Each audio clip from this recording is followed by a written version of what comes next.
Hey everybody, Andrew McNeil and Rosario Avila with the BenefitsTV Podcast, and we are here today. We're going to talk about the importance of DEI in today's society and in the workforce.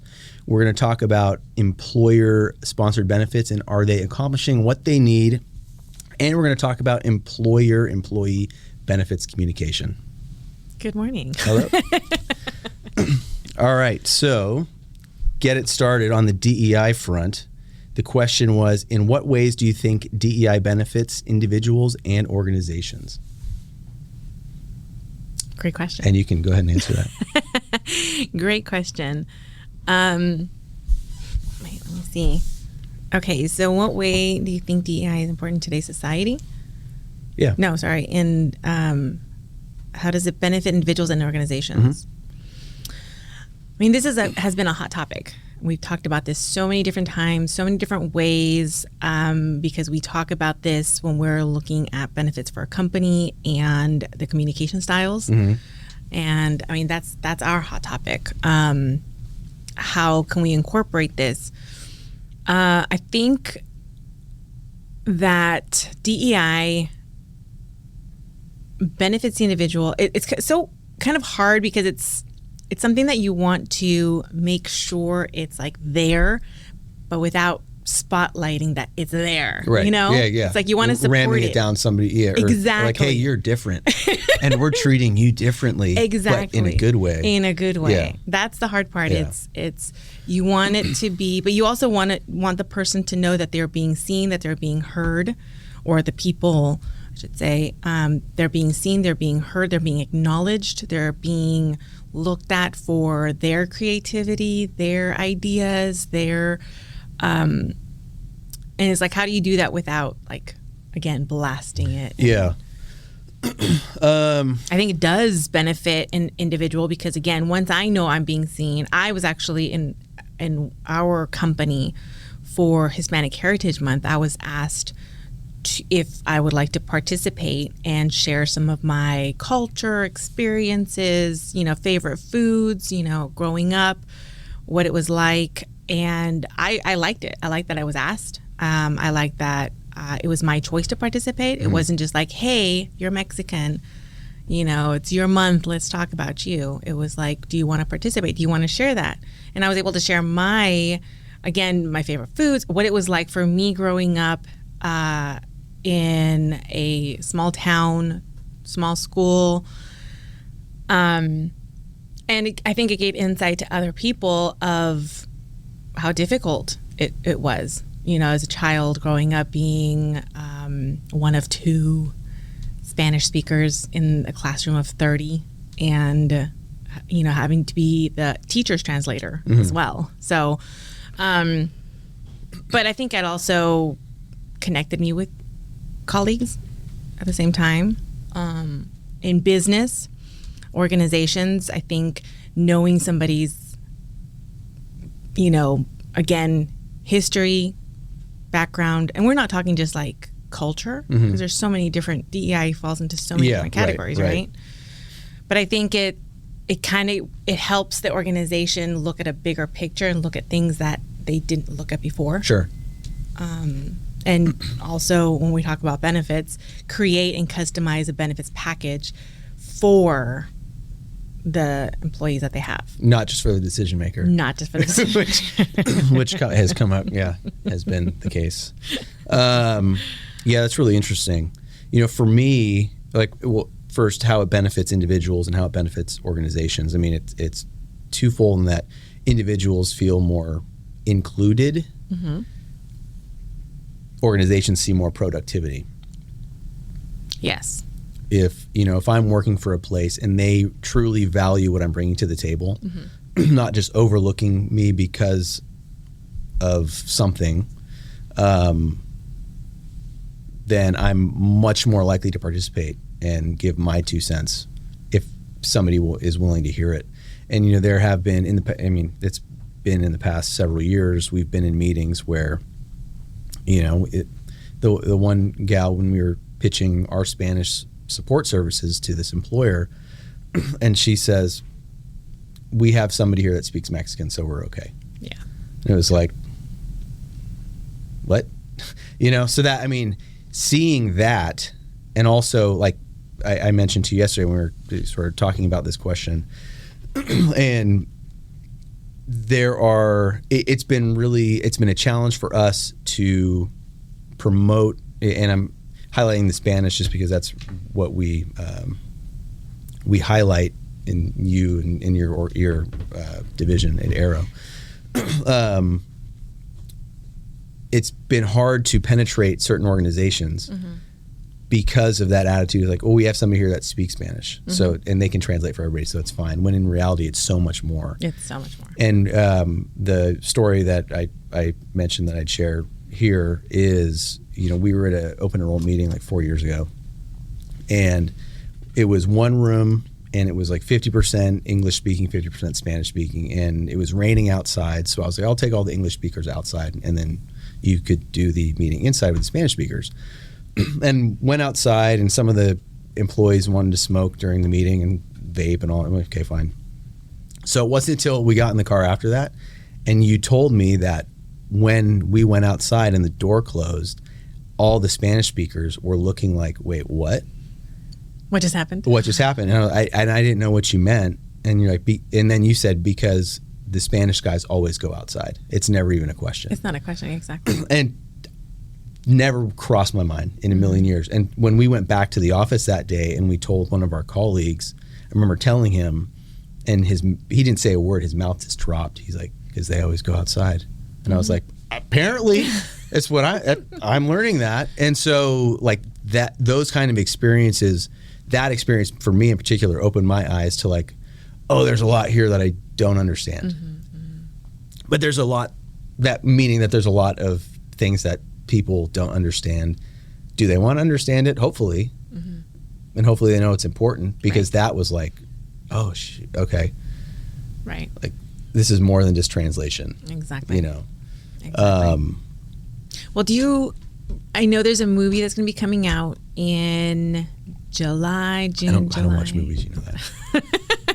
Well, this is going to be interesting because it is the story of Richard Montañez, I think it is, the Hot Cheetos. Oh, I know the story. Yes, Bill do you know knows the story? I can tell.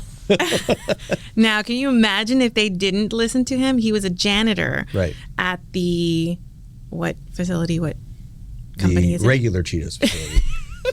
What is the company's name? Frito-Lay? Yes, Frito-Lay. I think it's Frito-Lay, yes. Yeah. Owned by Pepsi. Okay. And I don't know if the full story, actually. I just ordered the book. But he was a janitor, and then he had this idea of making them hot Cheetos, because that's what he would do, is he would put hot sauce on it. And now look where we are at. And this was, I think, gosh, I don't even know what year it was. But can you imagine if he didn't get that opportunity to give that idea? We wouldn't have hot Cheetos today. Right. Which my kids love and die for. There's a lot of people that love hot Cheetos. Yeah, it's not good for your gut, but yeah. But I think like that's next episode. That's yeah, your gut health. Yeah, gut health. But I think that's a great story that a lot of companies don't know, and I think that's a huge, DEI, what's it called? Kind of a poster board for it. It's like, look, this company made so much money because of this idea. And what else is out there? You know, who else is having these ideas? And, again, other cultures that are adding hot sauce to things, and I think that's really big. I feel like that's one reason we have been successful is because I was able to start Alianza and start our Spanish language division. Well, that was the whole thing too. The starting of Alianza and Arrow. You championed it, but Arrow. It wasn't hard. Yeah. Yeah, it was like completely, of course, 100%, of course, 100%. They knew they knew it was missing, and I think I was lucky enough to be able to go a little bit more in depth, and Arrow was open to it and understood like where everything was coming from and how important the education is. Right. Like you said, it's not just, oh, we have somebody who translates it. And I've heard that before in the past for other industries even, where it's like, oh, we're going to rely on, our supervisor to relay the message of, retirement and 401k. And I'm like, wait a minute. Yeah. They're not qualified to really talk about investments and talk about options and how this affects. They have their experience if they've had to deal with anything, but right. Well, but also like we've seen where somebody uses Google Translate and they're just like, sweet, translated into Spanish or French or whatever. But like in your example, the word deductible in Spanish, deducible, there is a translation, but there is really no meaning behind it. Mm-hmm. Exactly. So you've checked a box and like, hey, it's been translated, but you haven't culturally broken it down. Exactly. Yes. And again, that's the biggest chunk that's missing. And then that's when you start losing employees' attention because they haven't been shown the value, they haven't been shown, all the money that the companies are spending, especially when it comes to DEI, to support it, to empower it, but they're still missing the mark on some things because they're really not going out and saying, okay, from A to Z, we are going to be doing this. They're doing it from like A to C, A to D. A to C. Yeah. So that's my issue with a lot of the DEI stuff out there. It's that it's just employers that are. But for you, as an individual, how do you hear when somebody's talking about DEI? How do you hear it? Like, are you tired of hearing about DEI? Are you? I know I'm not, because I just feel like, great, this is again topic of conversation. Well, it depends, because I think there are certain aspects of DEI. Yeah, I am, because there are folks out there that it's obvious that they're just checking a box and they really don't care, or they think that they're doing right. Maybe they do care. Maybe that's not fair to say, but they think they're doing something right when they are just checking a box, and it's not really like my experience with you that one day that I told about. That was eye-opening for me, and I feel like people need to have those experiences to like be like, oh, and not shy away from it. Just be like, oh, cool. And you have definitely, when we have planned open enrollment meetings with companies, one of the things that I hear you say, again, I'm coming from like, I already know what my process is, but then to hear you say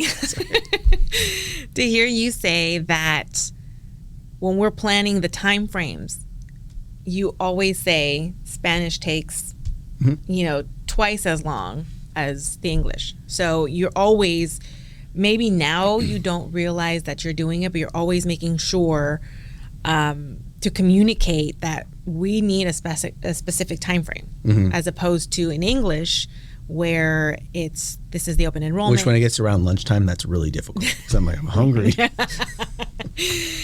But before, I would say yes, we would talk about open enrollment.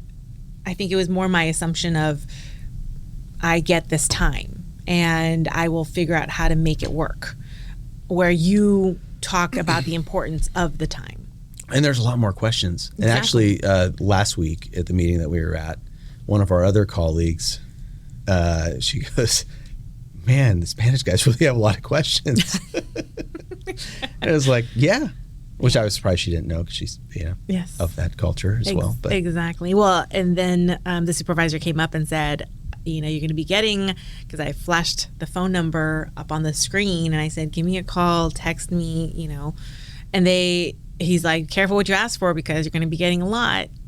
And I actually was able to talk to a lot of more employees at that time. So I haven't gotten a lot of phone calls afterwards. I've been calling people back with their responses, but it's that accessibility. Right. Again, knowing that I know that that's what's going to happen. But again, that time frame, like you already set those expectations for the time frame, where I, again, assumed that I have enough time, and not realizing how much more in depth I go. It needs to be an open-ended presentation. We'll be here until 4. There's lunch, there's dinner. Yeah, right. So I think I've seen you, and I've started talking about that more also as just the timeframes, like what the expectations are for, because we need to do this, this, and this, Right. more education and more visuals and leaving time for the Q&A, because in a lot of times, especially these employers that we're coming in touch with for this is our first go around with them in a meeting, those employees, the ones that speak Spanish, they haven't had anybody to really ask questions. Because a lot of times other brokers or other carriers will come out and they'll bring a Spanish translator, but that's, yes, that's the extent of it. Yes. I know it does. It's a good first step. It's definitely a good first step to have somebody translate, but there's just still so much more. And actually, I think you were the one who suggested that at one point I start off a meeting in Spanish to English speakers. Yeah. So they can kind of hear, and then you would translate so they can kind of get that experience. I would need you to write it out for me, though, 'cause, I couldn't really translate. But, right. Yeah. You'll try. I'll try. But I think that's even a good idea of just obviously more of a panel thing than going to an employer and saying, listen, let's sit down and talk about this. Right. Yeah. And so that's the hard part too, is just convincing employers that there's a need. Because I think, and actually it's really larger employers that I see where it's like, oh yeah, we're going to champion this DEI thing, and we're going to donate all this money and budget these funds for this. When in reality, that's great, but I think they're doing that as a publicity stunt outside of like actually focusing on who they have in-house. Yeah. Well, and again, I've been reading about like attracting and retaining employees, and when you're talking about, it's like, how do you attract employees and saying, hey, we have DEI initiatives, or how do you relay that? How do you? So that, I mean, like that hot Cheeto story, like that's what I would. Yes. That obviously not everybody's gonna have a hot Cheeto story, but at Aero, Alianza, and that's not signal. And the hot Cheeto story too is not. What's the word I'm looking for? We're not saying, look, we did this for the Spanish-speaking community, right, or something like that. It's more, look at the inclusion that we have here, where anybody can make a difference in our organization, exactly, no matter what level you are. Yes, and I think that's the message, key driver. Right? Yeah, right. No, I totally. Because just saying it ends up being like a traditional benefits plan. Like, okay, your deductible is $500, mine's $500. What's the difference if I work there versus over here? Right. Exactly. Exactly. And I think so how do you think it would be, you can measure? Is there a way to measure? I mean, I know for retention, you can definitely measure it because you can see how many employees have left. You can do exit interviews and find out why they left, and so you can kind of measure it that way, what the turnover is. But for attracting new employees, is there a way to measure it? Attracting employees to the employee culture of your company. You have more people wanting to come work for you than spots available. Yes. Yes. Especially right now in the climate that we're in with a really low unemployment. Right. So like you'd be able to track that pretty easily. Right. Now, like for us, there are legacy folks that have worked in benefits for 30 years that have, we've worked with them at Aero and other players, competed against them. And that maybe not in those cases, but I think from especially an entry level spot, for sure. Right. Because I know if I'm an entry level employee and they, I want to make a difference, or I want to climb the ladder, or whatever my aspirations are, I want to go to a place where I have the best chance of doing that. So yeah. No. It's okay. DEI. No, I'm just kidding. All right. The next thing we're talking about here. What is an employer's reason for offering a benefits program? And I posed this question on LinkedIn, so it's not a scientific poll, but the response has been pretty good. 78% of those who've responded say they offer a benefits program to attract and retain employees, which I was a little surprised at, to be honest with you. And then 22% say to enhance employee morale. It's important to note that the 22% were all benefits brokers. And the 78% were all employers or HR people. So there's a little disconnect there. There is. What surprised me about the attract and retain employees is the fact that, especially in the North Bay, it's really hard to differentiate a benefits plan.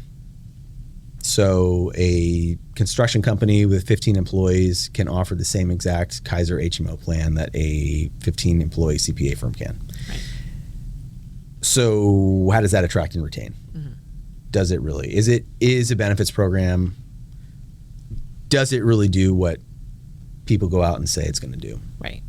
Obviously, the benefits brokers say enhance employee morale. Everybody else says, oh, we do it to attract and retain. But I just don't see it being an attraction and retention tool. I think it's a part of it. I think it helps, but it's not the end-all be-all. Why do you think it's not the end-all be-all? I mean, I know what you're saying, and I know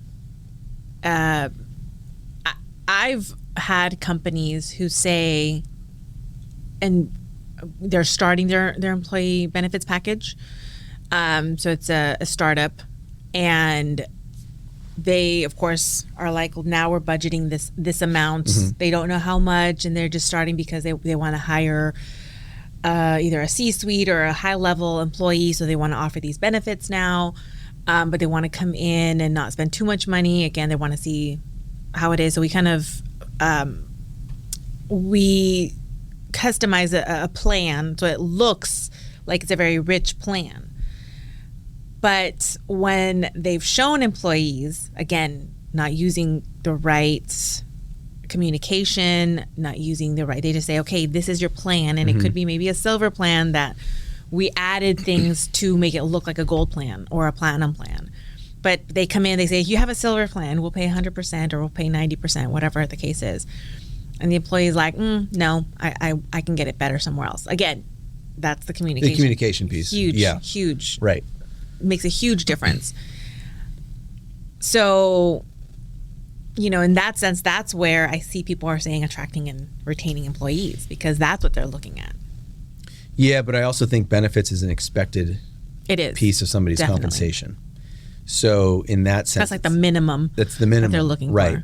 But also, and I think it, like the silver plan example, I think it depends on where you're at in your life. Because if you're a 25-year-old male, a silver plan, if you pay 100% of it, cool. I don't have to pay anything unless I go to the doctor. Whereas if you have a family, now you're looking maybe for a more rich benefit program.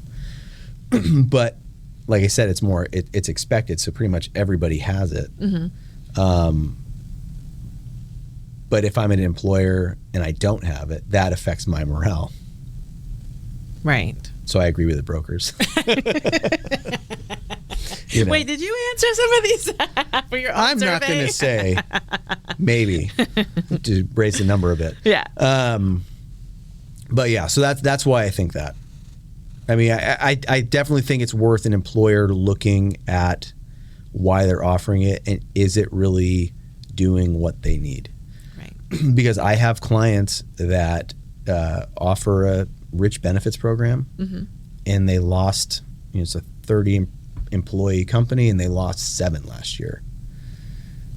And their rates went up 10%. So now they're paying more for this insurance that they're offering, and they can't fill 7 spots that people just left. It wasn't the benefits what kept them there, or what, So, okay, it wasn't the benefits that kept them there, or that they left for whatever other reason. Right. But what can an employer do to showcase. I mean, we've heard it before where showcase benefits or attract and retain? Both. So we've heard it before where an employer was losing people for like 25 cents more, 25 cents an hour more. And they had rich benefits. They did, but they were complicated and they weren't communicated Exactly. correctly. They were very complicated. But if you looked at the bigger picture of it, the employee wasn't paying anything out of pocket. Not for their premium, not for going to the doctor. Not for going to the doctor. Covered, yeah. Exactly. All covered. They had, of course, a card that they had to use and a couple of other things extra. It wasn't an automatic no payment. So they had to do some work. The employee had to do some work. But to leave that to go somewhere else for 25, where they probably have to pay something for their benefits. 100%, yeah. Whether it's out of pocket or it's through the premium. Right. So 25 cents, what did that do? Right. So how can an employer... Multiple things. So I think on the attraction and retention, I think it's more than benefits. I definitely think it's the culture of your organization, how an employee feels when they walk in the door or logs onto their computer now. That's, I think, number one, especially for the millennials and the Gen Z folks. Right.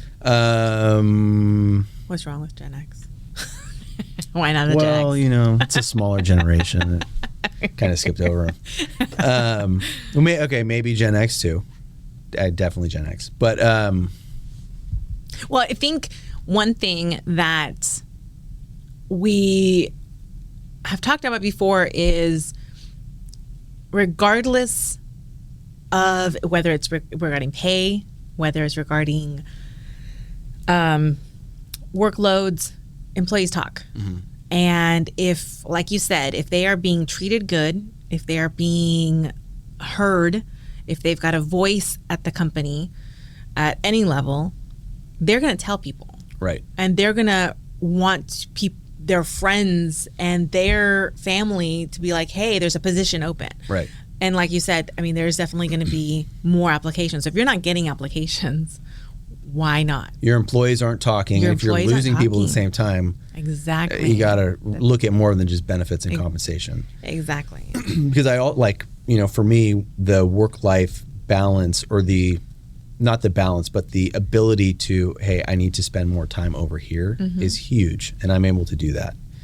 And I think looking at your employee, your workforce, and saying, okay, what benefits do you guys need? Because maybe it's not medical insurance. Right. Right. There was actually somebody that we have worked closely with.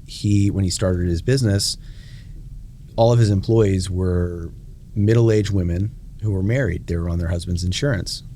So the benefit to them wasn't medical, it was retirement. Right. So he didn't do medical, focused on retirement, and that's what led them until things changed. Yes. Yeah. And so I think not being set it and forget it, also with your benefits program, and being fluid with what you're offering or how you're offering it is important as well. It is, definitely. Definitely. And again, talking about like DEI in a company is getting to know, and obviously this isn't just, cultural, but because there's many generations now that are taking care of their parents, right, or elderly loved ones, right, who also need time off. So it's not just people with kids now that need time off. Sure. If that's the first thing everybody thinks about, is like, oh, okay, we have a young population, they need time off for their kids, and like, the Gen Z taking care of the Gen X, I think, is what. Rosario is a Gen Xer, just so everybody knows. Yeah. Anyways, millennial. Okay. Now I lost my train of thought. I know. I'm sorry. I couldn't help it. I couldn't help that. You set me up for that one. So people need time off to take care of their parents, their ailing parents. Exactly. So again, getting to know your culture, your company culture. Yes. Your employee culture. But have you also heard companies who say they don't want to open Pandora's box by, like we've said, like we've suggested, surveys are a great place to start because you don't know what you don't know. Right. You don't know where your employees, their perspective of things. They don't know your perspective of why you're offering these specific benefits. Right. And then we've had, some companies or some people say, well, I don't want to open Pandora's box. I don't want to, which to me feels like, well, that could be the case, but when it's said that way, that means already. Yeah, right. Right. Change needs to happen. Yeah. Because it's not Pandora's box. Right. Well, and people, I think there's the 80-20 rule. There's 20% of the people, which, could be one or two people, depending on the size of the organization, that would open Pandora's box, but you also need to set expectations. Exactly. Like I have a client there in San Francisco, and I've sat in on some of their meetings where it's an all hands meeting, 30 people, and everybody's in the meeting and they're talking about their financials. And I think that's really good because there's only 3 owners of the 30. And so sharing that, and then we talk about benefits and the 10% rate increase. And so but everybody's able to see, and if you act like a business owner, even though they're not, they see why decisions are being made. Right. And I think that's important because I do think some of those employers that you're talking about not opening Pandora's box, I think there's a piece too that they don't want to share because they don't want employees to be like, well, wait a second, where's that extra money going? Right. Right. And that's fair. That's a fair thing. But I think if you're open with people, we're all adults, open with people, letting people see where the dollars go, and if you don't like it, then okay, maybe you go find another place to work if that's what the employer, right? Because that person isn't going to fit your culture anyway. Exactly. That's true. So. Well, great. Yeah, that's all I have to say about that. And then actually, before I came over here on Benefit News, I saw there was a study that was done, and I thought it was pretty good. It said benefits confusion is up. Preparedness is down. 85% of employees say they're confused about their benefits, and 45% say they feel panicked about large unexpected expenses. What do you think about that? I feel like that makes sense, and I feel it's very, very true. Yeah, so it goes on to say today's consumers expect integrated online and personalized experiences that help them self-service on demand with near instant results. I think that's spot on. I think so too. At open enrollment, we throw so much information. Open enrollment, I cannot wait until open enrollment is how that is done is reformatted. Because I think there are a lot of employers like, this is how you do it. This is what we expect. Okay. And that's fine. And we'll do it like that. But having that instant communication, like when COVID happened, we started Arrow Connected, which is a little internal thing where we said, okay, we'll meet with any employee at any time whenever they want. It's pretty much like office hours. It's office hours. Virtual office hours. But it's because during traditional open enrollment, we're at the employer once a year. Right. And then, here's my phone number, give me a call. Yes, but we're there also to answer questions afterwards, where virtually we weren't able to do that. We can't just linger. Well, if you're doing an all-hands meeting. Right. But a lot of, and this is me definitely, where I don't think of questions initially. I wait and, 4 hours later, I'm like, oh, I should have asked that. Right. So being able to communicate with somebody when and where works for them. I mean, the example that I always give is, being able to meet with somebody and their family at 6 p.m. at their dinner table, virtually. Not going to be there, but virtually will be there and answer all their questions, because the employee is not always the family decision maker when it comes to benefits. Well, we always strategize more of the communications, not just at open enrollment for us, because we know that you're going to have questions throughout the year. Right. And we're accessible not only early in the mornings, in the evenings, but we're also accessible throughout the year. Right. And we promote not waiting until open enrollment, because that's where we get like, hey, I had this bill, now I'm in collections, and that's what we don't want to happen. Right. So I feel I'll like talk to you next year. So I mean, I get the confusion for employees when they're talking about their benefits, because I feel we've done it too in our own open enrollment. I know I'm guilty of waiting till the last minute to fill out my stuff for open enrollment. And once I had to actually contact HR and say, I'm sorry, I had to make a change. I'm adding my child, or I think I was adding her back onto my plan. So it was, again, even though I'm in the industry, I know I can ask questions throughout the year. I can contact the carrier. I know it's still a difficult, because I also realize it's just one time a year. Right. So when it comes to personally, once I'm done with it, I stop thinking about it until I need to use it. Right. And then I'm like, wait, what were the benefits again? And now I'm looking for all this stuff. I think that's how most people are, though, which Of is why I course. think the current system is flawed. Of course, absolutely. I won't say insurance, but other things where it's like, I want to show you how to use this thing. Yes. I'm not interested right now. Because you can't right now, because whatever's happening on the side, you're like, I have to I'm thinking about that. Yes. And so, but when it comes to it, hey, I want to call you and I want you to tell me how to do it now. Yeah, or I want to watch a video. I'd actually prefer that. Exactly, I want to watch a video. But yeah, so I think it's interesting. I think it's going to be changing, especially as the millennials start to take over. Right. Well, I think anyway. And then the Gen Z for sure. Right. I think it'll change, because a lot of I think we've been very proactive on our communication strategy and how we promote that. It doesn't always get used, unfortunately, and I think a lot of that is just old school mentality. But a lot of brokers out there aren't doing anything in terms of this sort of proactive reach out, or proactive, like, hey, I'll talk to you at 6 p.m. Right. COVID definitely changed a lot of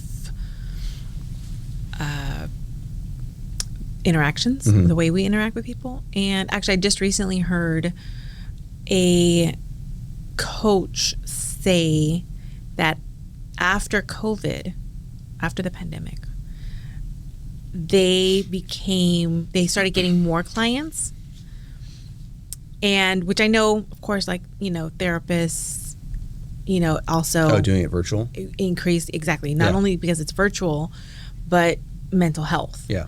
But one thing that I found interesting was that this coach said that the reason is because people are reaching out because they want to kind of relearn how to interact with people again. And they're reaching out virtually?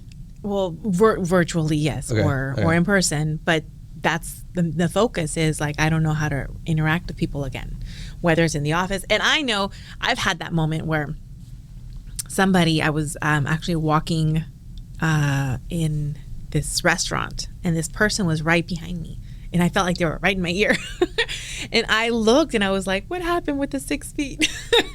Like, I miss having my space, and it kind of reminded me of what I heard about this coach saying, that they're learning. And at that moment, I kind of even felt like, whoa, there's just such a different dynamic now.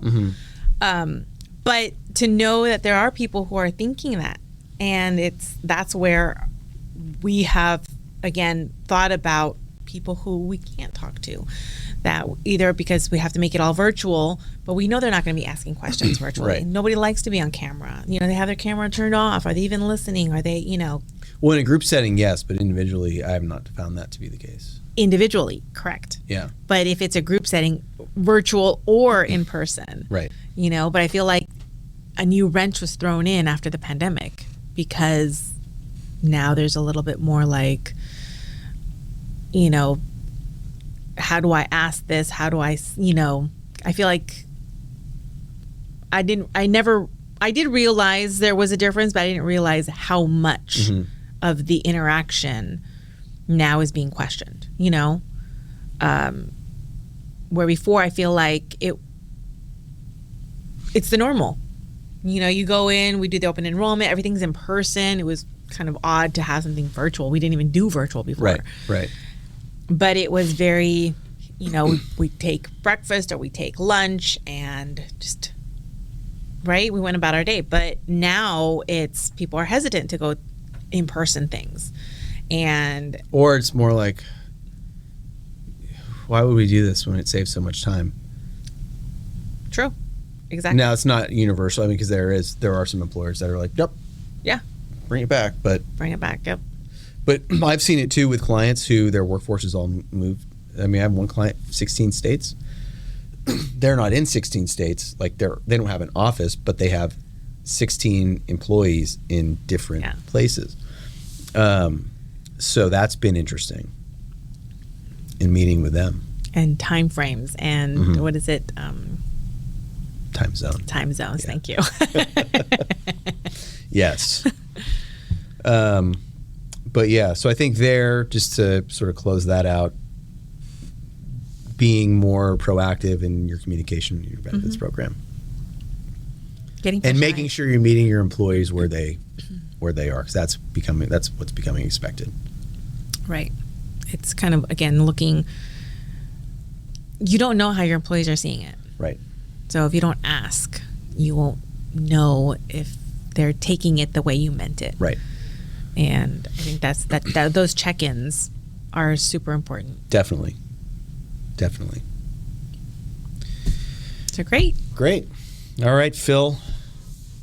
Let's close this puppy out. Well, maybe cut that part. This has been another episode. Yeah. You do it. What? What was that panic? Hey, you both do it. Yeah.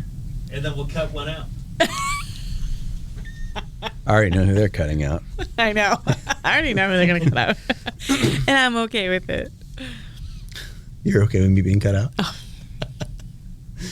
All right, so what do we say here? Yeah. I don't remember how we ended it last time. We just said bye. Bye. No, you can't just... We can't just say bye. That's what we did last time.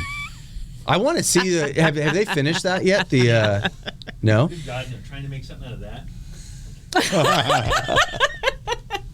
No. Jesus.